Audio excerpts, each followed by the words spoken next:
जय श्री कृष्णा। राधे राधे। आज आप लोग सुनेंगे सोमवार व्रत कथा। देवों के देव महादेव बहुत ही भोले माने जाते हैं, इसलिए उनका एक नाम भोलेनाथ भी है। पौराणिक मान्यता अनुसार भगवान शंकर को प्रसन्न करने के लिए किसी भी तरह के खास विशेष पूजन की आवश्यकता नहीं होती, क्योंकि कहा जाता है कि वह तो भोले हैं और भक्त के मन से की गई क्षणिक मात्र भी भक्ति से ही वह प्रसन्न हो जाते हैं। अगर आप भी शिव की भक्ति और कृपा पाने के लिए सोमवार का व्रत करते हैं तो इस कथा से भोलेनाथ को प्रसन्न कर सकते हैं। एक बार किसी नगर में एक साहूकार था।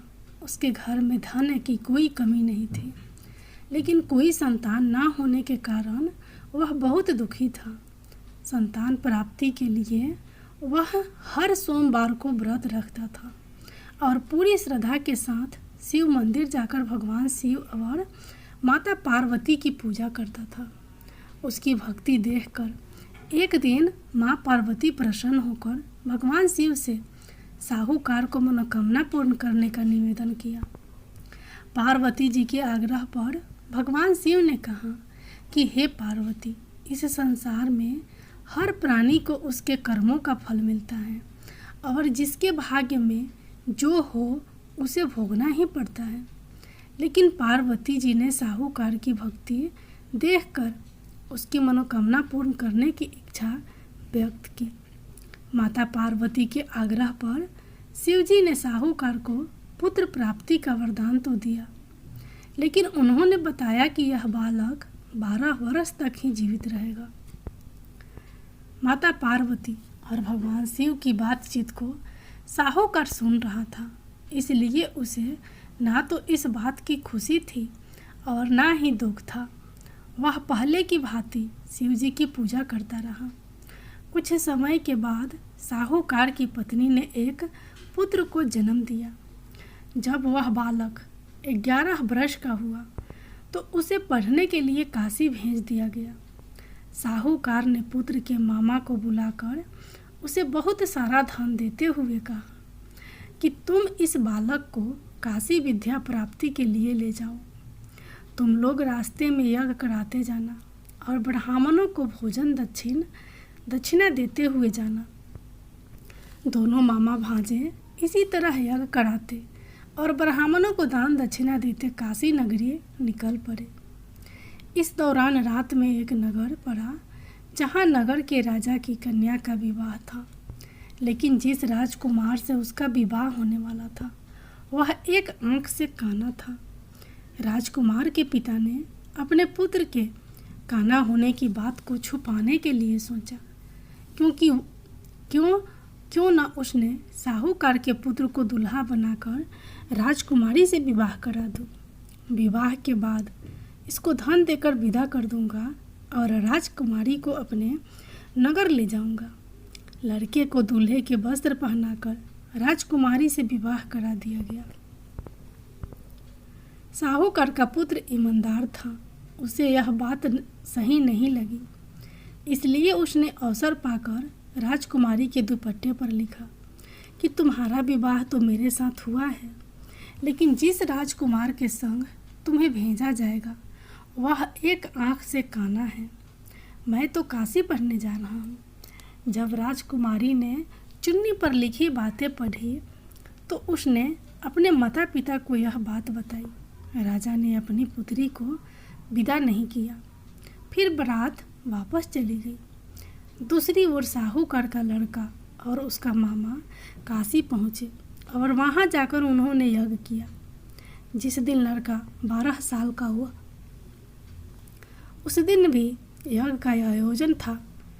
लड़के ने अपने मामा से कहा कि मेरी तबीयत कुछ ठीक नहीं है। मामा ने कहा कि तुम अंदर जाकर आराम कर लो। शिवजी के वरदान अनुसार कुछ ही देर में उस बालक के प्राण निकल गए। मृत भांजे को देख उसके मामा ने विलाप करना शुरू किया। संयोगवश उसी समय शिवजी और माता पार्वती उधर से जा रहे थे। पार्वती माता ने भोलेनाथ से कहा, स्वामी, मुझे इसके रोने को सबर सहन नहीं हो रहा। आप इस व्यक्ति के कष्ट को अवश्य दूर करें। जब शिव जी मृत बालक के समीप गए तो वह बोले कि यह उसी साहूकार का पुत्र है जिसे मैंने 12 वर्ष की आयु का वरदान दिया था। अब इसकी आयु पूरी हो चुकी है। लेकिन मातृ भाव से विभोर माता पार्वती ने कहा कि हे महादेव, आप इस बालक को और आयु देने की कृपा करें, अन्यथा इसके वियोग में इसके माता पिता भी तड़प तड़प कर मर जाएंगे। माता पार्वती के पुनः आग्रह पर भगवान शिव ने उस लड़के को जीवित होने का वरदान दिया। शिव जी की कृपा से वह लड़का जीवित हो गया। शिक्षा पूरी करके लड़का मामा के साथ अपने नगर की ओर वापस चल दिया। दोनों चलते हुए उसी नगर में पहुँचे जहाँ उसका विवाह हुआ था। उस नगर में भी उन्होंने यज्ञ का आयोजन किया। उस लड़के के ससुर ने उसे पहचान लिया और महल में ले जाकर उसकी खातिरदारी की और अपनी पुत्री को विदा किया।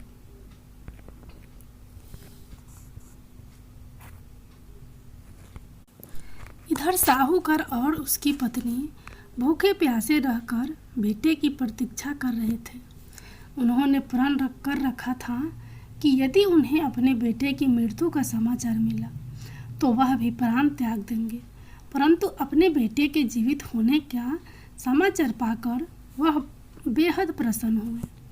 उसी रात भगवान शिव ने साहूकार के सपने में आकर कहा, हे श्रेष्ठी, मैंने तेरे सोमवार के व्रत करने और व्रत कथा सुनने से प्रसन्न होकर तेरे पुत्र को लंबी आयु प्रदान की है। इसी प्रकार जो कोई सोमवार व्रत करता है या कथा सुनता है और पढ़ता है, उसके सभी दुख दूर होते हैं और सभी मनोकामनाएं पूर्ण होती हैं। जय भोलेनाथ, जय माता पार्वती। अब आप लोग सुनिए 16 सोमवार व्रत कथा। एक समय श्री महादेव जी पार्वती के साथ भ्रमण करते हुए मृत्यु लोक में अमरावती नगरी में आए। वहाँ के राजा ने शिव मंदिर बनवाया था जो कि अत्यंत भव्य एवं रमणीक तथा मन को शांति पहुँचाने वाला था। भ्रमण करते समय शिव पार्वती भी वहाँ ठहर गए। पार्वती जी ने कहा, हे नाथ, आओ आज इसी स्थान पर 64 पांसे खेल प्रारंभ हुआ। शिव जी कहने लगे, मैं जीतूंगा। इस प्रकार उनकी आपस में वार्तालाप होने लगी। उस समय पुजारी जी पूजा करने आए। पार्वती जी ने पूछा, पुजारी जी बताइए, जीत किसकी होगी? पुजारी बोला, इस खेल में महादेव जी के समान कोई दूसरा पारंगत नहीं हो सकता, इसलिए महादेव जी यह बाजी जीतेंगे। परंतु हुआ उल्टा, जीत पार्वती जी की हुई।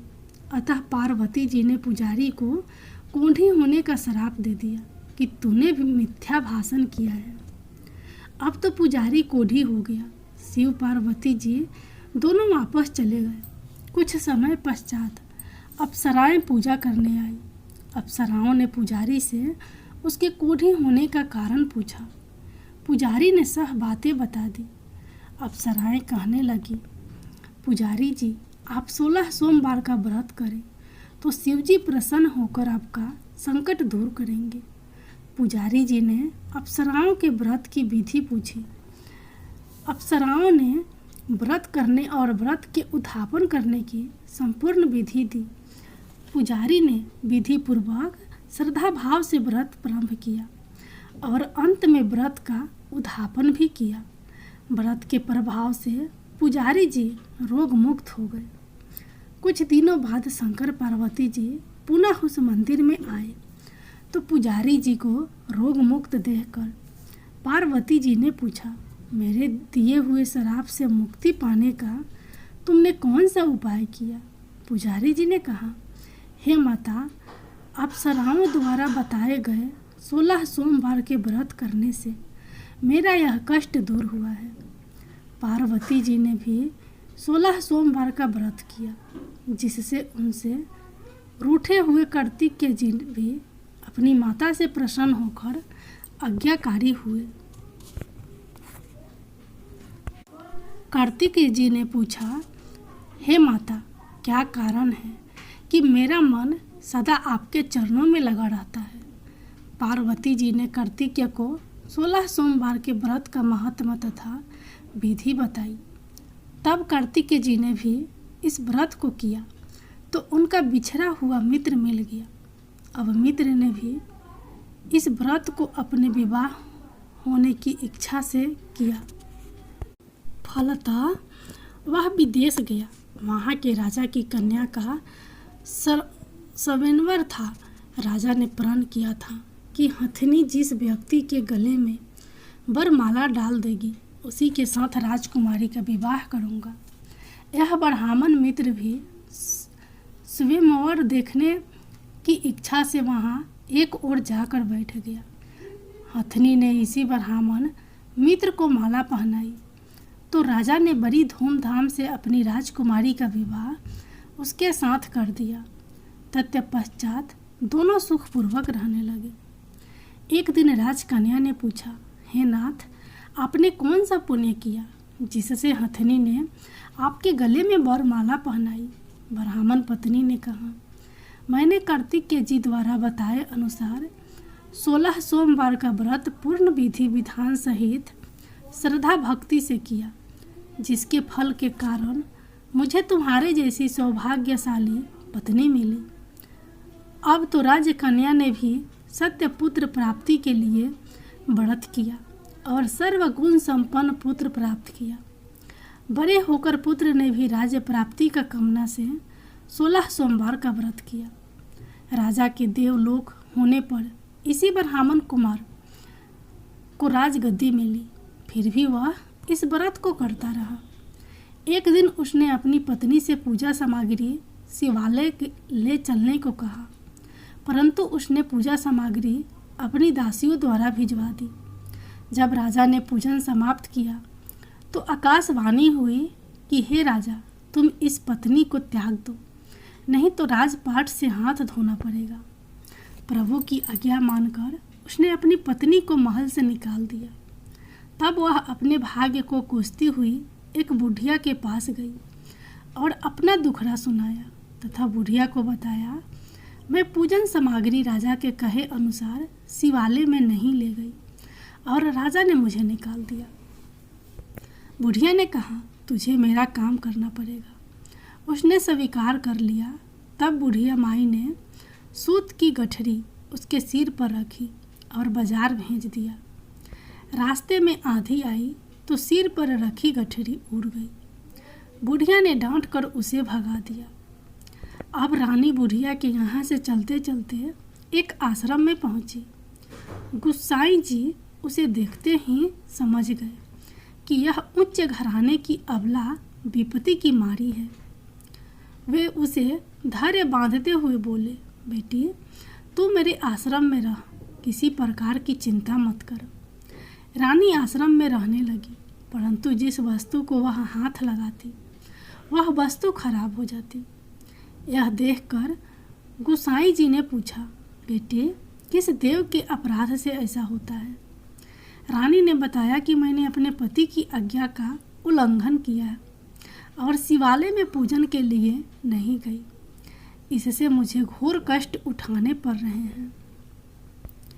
गुसाई जी ने शिव जी से उसके कुशल क्षेम के लिए प्रार्थना की और कहा, बेटी, तुम 16 सोमवार का व्रत विधि के अनुसार करो। तब रानी ने विधि पूर्वक व्रत की पूर्ण किया।